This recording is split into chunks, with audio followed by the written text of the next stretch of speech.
हम होंगे यदि हम ऐसा भोजन करते हैं जो हमारी आवश्यकताओं के लिए अनुचित है। व्यक्ति को दृष्टिकोण से एलर्जी हो सकती है और कमोबेश हर किसी को नकारात्मक सोच से एलर्जी होती है। ये कभी भी उसकी मदद नहीं करेगा और ये लगभग निश्चित रूप से उसे नुकसान पहुंचाएगा। इसका मतलब ये नहीं है कि वह इसके माध्यम से नहीं जिएगा। उसके जीवन भर नकारात्मक विचार हो सकते हैं और वो शतक का आंकड़ा पार कर सकता है, लेकिन वो केवल निराशाओं, मोहभंग और आपदाओं की अवधि को बढ़ा देगा। इसलिए पोषण एक बहुत ही तथ्यात्मक चीज है। व्यक्ति का एक मानसिक जीवन होता है जिसे अनुशासित करने की आवश्यकता होती है और मानसिक पोषण के नियमों के अधीन होने की आवश्यकता होती है। वो हर दिन अपने टेलीविजन के सामने इन कानूनों को तोड़ता है या वो हर दिन विभिन्न गतिविधियों में टूट जाता है जिसे वो आवश्यक मानता है। वो लगातार खराब भोजन लेता है। वो ऐसा भोजन लेता है जो न केवल अपचनीय होता है बल्कि कई मामलों में ये निराशाजनक रूप से जहरीला होता है। वो मानसिक और शारीरिक रूप से एक ही काम करता है। यदि वो ऐसा कोई कानून नहीं है जो कहता है कि किसी व्यक्ति का शराबी बनना बिल्कुल आवश्यक, अपरिहार्य या अपरिवर्तनीय है, स्वर्ग या पृथ्वी द्वारा ऐसा कोई कारण नहीं दिया गया है कि शराबी को शराब के प्रभाव में कार क्यों चलानी चाहिए। ये वे चीजें हैं जो हम स्वयं करते हैं और हमारी चिंताएं इन अन्य आदतों की तरह ही व्यर्थ और बेकार है। हमारे पास ऐसा कोई कानून नहीं है जो कहता है कि हमें डरना चाहिए। हमारे पास अब ऐसा कोई कानून नहीं है जो कहता है कि हमें एक ऐसी दुनिया बनानी है जो वो करे जो हम करना चाहते हैं, अन्यथा हम दुखी रहेंगे। ऐसा कोई कानून नहीं है जो कहता है कि हमें खुशी से विवाहित होना चाहिए या हमारे पास सुखद रिश्तेदार या आज्ञाकारी बच्चे होने चाहिए। ये कारक अपरिहार्य आवश्यकताओं के रूप में मौजूद नहीं है। इसलिए जब विपरीत आता है तो हम नाराज नहीं हो सकते या अस्वीकार नहीं कर सकते, लेकिन इनमें से प्रत्येक रिश्ते में सबक है। हर चीज में कुछ न कुछ सीखने को है। हम न केवल बहुत सारे मूल्यवान ज्ञान के लिए अपने परिवारों के ऋणी हैं, बल्कि हमारे बच्चे अपरिहार्य सत्यों के लिए हमारे ऋणी हैं। ये सभी चीजें जीवन की सामान्य आवश्यकताएं हैं। हम उन्हें अस्वीकार कर सकते हैं। हम पूर्वाग्रह और आलोचना और निंदा को रिश्तों की सभी अखंडता को नष्ट करने की अनुमति दे सकते हैं, लेकिन ऐसा इसलिए नहीं है क्योंकि ये आवश्यक है, क्योंकि हमने इसे उस तरीके से करने का चुनाव किया है। हमने अपने व्यक्तिगत दम्भ को किसी तरह से धिक्कारा है और हम उस व्यक्ति को कभी माफ नहीं कर सकते जिसने ऐसा किया है। हमारे रिश्तेदार वो नहीं करते जो हम उनसे उम्मीद करते हैं, इसलिए हम उनसे फिर से बात नहीं करेंगे। ये सब हमारी अपनी स्थिति पर निर्भर करता है। हमारे व्यक्तिगत जीवन में आने वाली कोई भी समस्या पूरी तरह से अपरिवर्तित नहीं रह सकती है अगर हम उन्हें बदलने का दृढ़ संकल्प करते हैं। ऐसी जिम्मेदारियां हैं जिन्हें हम निपटाने में सक्षम नहीं हो सकते हैं, लेकिन हम उन्हें अवसरों में बदल सकते हैं। हम दिन की समस्याओं के साथ कुछ भी कर सकते हैं यदि हम अपने अंदर जगह देंगे। स्वयं एक बड़ी छड़ी, एक शासक जिसके माध्यम से हम दैनिक जीवन में होने वाली चीजों को माप सकते हैं। आज हम सभी को जिन स्थितियों का सामना करना पड़ता है उनमें से एक बेरोजगारी और उसके सभी संबंध हैं। हमें कभी कभी कई विलासिता को छोड़ना पड़ता है जिन्हें हम अपरिहार्य मानते आए हैं। कई लोग बिना टूटे कुछ भी त्यागने में असमर्थ होते हैं। फिर भी यही लोग जब गुजर जाते हैं तो उन्हें सब कुछ छोड़ देना पड़ता है और इस तथ्य को स्वीकार करने के अलावा कुछ नहीं करना पड़ता है कि जीवन में सब कुछ समझा जा सकता है, पुनर्मूल्यांकन किया जा सकता है और समायोजित किया जा सकता है यदि हम वास्तव में प्रयास करना चाहते हैं। इसलिए यदि हम अच्छे योद्धा हैं, जैसा कि आजकल अधिकांश लोग हैं, तो हमें इनमें से कुछ चिंताओं को लेना चाहिए और देखना चाहिए कि हम उनके बारे में क्या कर सकते हैं। ये देखने के लिए कि हम उनके साथ अपने स्वयं के संबंध को कैसे बदल सकते हैं और ये पहचान सकते हैं कि एक समस्या एक चुनौती है, आपदा नहीं। अब हम हमेशा खुद को समस्या नहीं बना सकते हैं, लेकिन जिस क्षण हम किसी समस्या का सामना करते हैं हम उसे हल नहीं कर सकते हैं। ये अपने आप में अत्यधिक शिक्षाप्रद है। ये तथ्य कि हम कुछ सामान्य मानवीय समस्याओं को हल नहीं कर सकते हैं। जो कुछ भी हमें करना चाहिए हम उसे करते हैं और वो अचानक जाग जाता है और पाता है कि हम अपनी अचूकता के साथ कहीं नहीं पहुंच रहे हैं। ये इस दुनिया में हम द्वारा सीखे जाने वाले सबसे महत्वपूर्ण सबक में से एक हो सकता है। ये हमें अचानक ये पहचानने का अवसर देता है कि जिसे हम अपनी बुद्धिमत्ता का प्रमाण मानते हैं वो केवल शायद हमारे अपने अहंकार का दबाव है जो ये निर्धारित करता है कि हम क्या करने जा रहे हैं। इसलिए हम उदाहरण के लिए ये पता लगाना शुरू कर सकते हैं कि हमारी सलाह हमेशा अच्छी नहीं होती है। यदि हमारी सलाह अच्छी नहीं है तो इसका कारण ये है कि हमें सीखने का कोई अवसर नहीं मिला। क्या ऐसा है कि हमारे अपने जीवन में ऐसा कुछ स्थापित हो गया है कि हम पूरी तरह से व्यक्तिगत अनुभव के आधार पर सलाह दे रहे हैं? क्या कारण है कि हमारी सलाह बेकार है? हमारी सलाह आमतौर पर बेकार होती है क्योंकि हमने तब में जीवन का कोई भी सबक नहीं सीखा है जो हमारी सलाह को महत्वपूर्ण बना सके। वो व्यक्ति जिसने बहुत अधिक कष्ट सहा है और इससे उबरा है और सलाह दे सकता है। वो व्यक्ति जिसने बहुत कम कष्ट सहा है और अपने पूरे जीवन में खुद के लिए खेद व्यक्त किया है, उसके पास मानव समस्याओं में योगदान देने के लिए बहुत कम है। इसलिए ये धीरे धीरे अपने भीतर एकीकरण प्राप्त करने का मामला है, और ये एकीकरण एक बुनियादी विश्वास के साथ शुरू होता है। ब्रह्मांड सही है। जो चीजें होती हैं वे इसलिए होती है क्योंकि उन्हें होना ही चाहिए, और ऐसा होना ही चाहिए क्योंकि कारण और प्रभाव का नियम अपरिवर्तनीय है। और फिर भी ये नियम कभी भी अत्याचारी नहीं था और नहीं कभी होगा। कानून कोई ऐसी चीज नहीं है जो आपको अनुचित रूप से दंडित करे या आपसे वो चीजें छीन ले जिसके आप हकदार हैं। कारण और प्रभाव का नियम आपको याद दिलाता है कि जीवन में जो भी आप चाहते हैं वो सार्थक है। आपको इसके लायक होना चाहिए। आपको खुशी अर्जित करनी होगी, आपको सुरक्षा अर्जित करनी होगी, किसी व्यावसायिक उद्यम के रूप में नहीं, बल्कि मूल्य की आंतरिक स्वीकृति के रूप में। हम सभी वास्तव में इस दुनिया में आते हैं, हमारे पास कुछ भी नहीं है, यहां तक कि एक शरीर भी है जो लंबे समय तक हमारे लिए बहुत मददगार होता है। हम 4 स्कूली वर्ष जीते हैं, शायद अगर हम भाग्यशाली हों, और फिर हम इस दुनिया को छोड़ देते हैं और हम इसे कुछ भी नहीं लेकर जाते हैं सिवाय उसके जो हमने अपनी चेतना में विकसित किया है। अगर कुछ बचता है तो वो है आत्मा और आंतरिक जीवन, जो अच्छे कार्यों और समझ और अंतर्दृष्टि से समृद्ध होता है। अन्य चीजें बेकार हैं यदि हम टूटे हुए दिल से मर जाते हैं, क्योंकि हम अपने साथ भौतिक संपत्ति नहीं ले जा सकते हैं। हम वास्तव में बहुत गरीब स्थिति में हैं, और यदि हम अपने वंशजों के लिए बहुत अधिक संपत्ति छोड़ जाते हैं तो हम उन्हें बहुत बड़ा नुकसान पहुंचा रहे होंगे। इसलिए प्रकृति अपने शांत तरीके से हमें वो सुरक्षा दे सकती है जिसकी हमें आवश्यकता है। आइए हम कुछ समय के लिए अपने चारों ओर और अन्य लोगों में दृष्टिकोण के परिणामों को देखने का प्रयास करें। ये देखने का प्रयास करें कि जिन लोगों को हम जानते हैं उनमें से कौन शायद सबसे अधिक खुश है।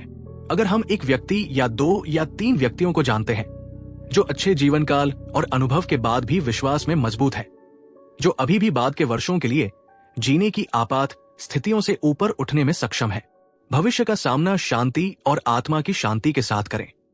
इन लोगों के पास ऐसा क्या है जो हमारे पास नहीं है और हम आम तौर पर पाएंगे। ये पता चला कि ये एक ऐसा स्वभाव है जो परिस्थितियों के प्रति रचनात्मक प्रतिक्रियाओं पर आधारित है। ये लोग वे नहीं हैं जिन्होंने कभी कष्ट नहीं झेले, बल्कि ये वे लोग हैं जिनके लिए कष्ट शक्ति के लिए एक परिपक्व शक्ति थी, न कि सड़न। हम ये भी पाएंगे कि इस दुनिया में खुश रहने वाले अधिकांश लोग कम से संतुष्ट हैं।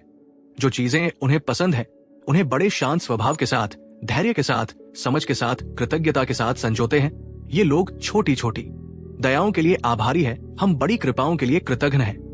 इसलिए हमारा जीवन वैसा नहीं है जैसा उनका है। जैसे जैसे वर्ष बीतते जाते हैं हम इस दुनिया में बहुत से ऐसे लोगों को पा सकते हैं जिनकी परिस्थितियां हमसे बेहतर नहीं है, लेकिन जिनका दृष्टिकोण उल्लेखनीय रूप से बेहतर है, और इससे हमें ये एहसास होता है कि हमारा भी बेहतर किया जा सकता है।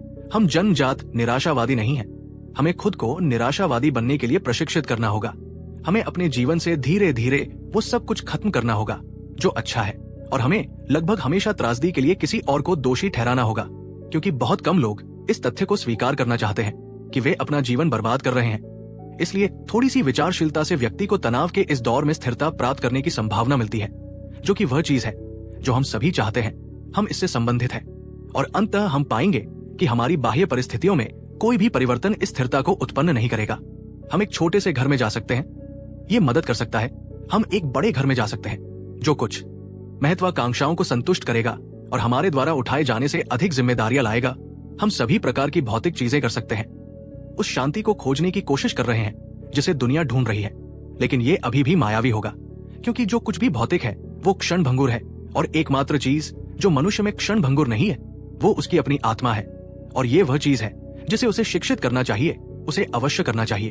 अभी व्यक्ति में मुक्त हो जाऊं और उसे पूरे दिल और दिमाग से सेवा करनी चाहिए। इसलिए यदि आप अंततः इसके बारे में कुछ करने का निर्णय लेते हैं तो रचनात्मक जीवन और सोच की खेती शुरू करें। मन को किसी ऐसी चीज से संबंधित होने दें जो सांसारिक नहीं है। अब कई चीजें सामने आई हैं जिन्हें लोगों ने अपने भावनात्मक जीवन के अध्ययन में बहुत सहायक पाया है। अन्य लोगों की सेवा एक जबरदस्त उपचारात्मक कारक है। अपनी जरूरतों, अपनी इच्छाओं को भूल जाना, अपने से कम भाग्यशाली लोगों की मदद करना एक महान गुण है। ये हमारे दिमाग को खुद से दूर ले जाता है, और ये वो व्यक्ति है जिसका दिमाग खुद पर बंद है, जो सबसे गहरे संकट में है। फिर सभी प्रकार के रचनात्मक दृष्टिकोण हैं। व्यक्ति अपने जीवन को शिक्षित करना शुरू कर सकता है, और अधिकांश व्यक्तियों में उनके जीवन की शिक्षा में कुछ धार्मिक अंतर्दृष्टि शामिल होगी, और होनी भी चाहिए। अब धर्म एक बहुत ही व्यक्तिगत चीज है। धर्म आंतरिक अखंडता की स्वाभाविक अभिव्यक्ति। व्यक्ति स्वयं के मूल में प्रवेश करता है और उस शक्ति से गुण और ताजगी प्राप्त करता है जो उसके अपने स्वभाव के मूल में स्थित है। इसका मतलब निश्चित रूप से है कि मन को शांत करना सबसे अधिक महत्वपूर्ण है। वो व्यक्ति जो लगातार अपने विचारों को नकारात्मक दृष्टिकोण से उत्तेजित करता है, उसके पास ये शांति नहीं होगी। लेकिन शांत लोग, जो निश्चित रूप से सबसे शांत कहे जाने वाले मूल धार्मिक अवधारणा थे, जिसमें मित्र और क्वेकर और कई ओरिएंटल संप्रदाय शामिल थे। इस शांति को शब्द की अभिव्यक्ति में शांत रहो और जानो कि मैं भगवान हूं। जो चिंता करने के बजाय शांति मदद करती है। शांति चिंता से पलायन नहीं है, ये एक आंतरिक एहसास है कि चिंता से अधिक गहरा, अधिक मूल्यवान, अधिक उपयोगी और अधिक लाभदायक कुछ है। ये चिंता ही है जो हमें अपने आंतरिक जीवन से दूर कर रही है। सभी आलोचना आत्मा से जुड़ा हुआ है। उन रुचियों को अपनाना जो चिंता के पैटर्न को तोड़ती है। ऐसी चीजें करना जो शायद शारीरिक रूप से महत्वपूर्ण नहीं है, लेकिन समझ और अंतर्दृष्टि को मुक्त करने के लिए बहुत महत्वपूर्ण है। कला और शिल्प का अध्ययन, हाथों से चीजें करने का अनुभव बहुत है। ये उस व्यक्ति के लिए बहुत मूल्यवान है जिसका मन हर समय परेशान रहता है। व्यक्ति अपनी ऊर्जा को दो अलग अलग स्तरों पर एक साथ समान रूप से विभाजित नहीं कर सकता है। इसलिए यदि आप कुछ भी बेहतर नहीं कर सकते हैं जब समय दबाव से भरा हो, तो चुपचाप बैठ जाएं और कुछ भी बुने जिससे व्यक्ति को नकारात्मक सोच से अलग करने की शक्ति का उपयोग हो। यदि आपको अपना ध्यान किसी और चीज पर लगाना है तो इससे मदद मिलती है। कविता एक अच्छी प्रकृति की होती है। इन प्रयासों में एक बहुत ही बढ़िया प्रेरणादायक साहित्य मदद कर सकता है। जरूरी नहीं कि ब्रह्मांड का अत्यधिक उन्नत बौद्धिक अध्ययन हो, लेकिन बस शांत शांति के तूफान जो चीजों के दिल तक पहुंचते हैं, वे थके हुए व्यक्ति को शांति और पश्चाताप के कोमल संदेश लाते हैं। लेकिन जो भी हो, धीरे धीरे अपने दिमाग को शिक्षित करें। जब तक आप इसे बताने में सक्षम न हो, मैं चाहता हूं कि आप चीजों में अच्छाई देखें। मैं चाहता हूं कि आप प्रकृति का निरीक्षण करें और चीजों में अच्छाई देखें। हम नहीं चाहते कि मन उन चीजों में अच्छाई खोजे जो कभी भी अच्छी नहीं थी। हम नहीं चाहते कि मन अपनी पुरानी आदतों में वापस जाए। औसत व्यक्ति के लिए चीजों में अच्छाई देखने का मतलब है ये महसूस करना तथ्य, यदि आप अपने स्वभाव में एक निश्चित मात्रा में शांति प्राप्त कर सकते हैं तो आप स्वयं को फिर से शिक्षित करना शुरू कर सकते हैं। इसमें कुछ समय लग सकता है, क्योंकि आप सब कुछ एक बार में फिर से शिक्षित करने में सक्षम नहीं हो सकते हैं, क्योंकि आपको अपनी पृष्ठभूमि को 3 या 4 पीढ़ियों पहले फिर से शिक्षित करना पड़ सकता है ताकि कुछ की जड़ तक पहुंच सके। आपके परिवार योद्धाओं से बने हैं। हर किसी ने किसी चीज के लिए संघर्ष किया है जो उसे या तो नहीं मिली या बाद में खो दी, या शायद अधिक बार उसे मिल गई और अब वो नहीं चाहता। इन चीजों को आपको अपने जीवन में, बचपन में, शिक्षा में, विवाह में, जीवन के साथ संबंधों में, व्यवसाय में, बच्चों और हर चीज में काम करना होगा। हमें चिढ़ होने के अर्थ में चिंतित होना सिखाया गया है। हमें आलोचनात्मक होना सिखाया गया है। हमें अस्तित्व की प्रमुख घटनाओं को स्वीकार करने के बजाय नापसंद करना सिखाया गया है। हम परिवर्तन को एक आपदा मानते हैं। जब कोई परिवर्तन नहीं होता है तो यह सबसे बुरी आपदा हो सकती है।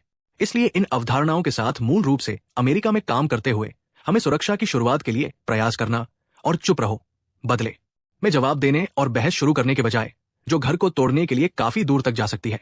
बस कुछ भी मत कहो, बहुत शांति से बात को बिना कुछ जोड़े खत्म होने दो। खुले घाव पर नमक मत छिड़को।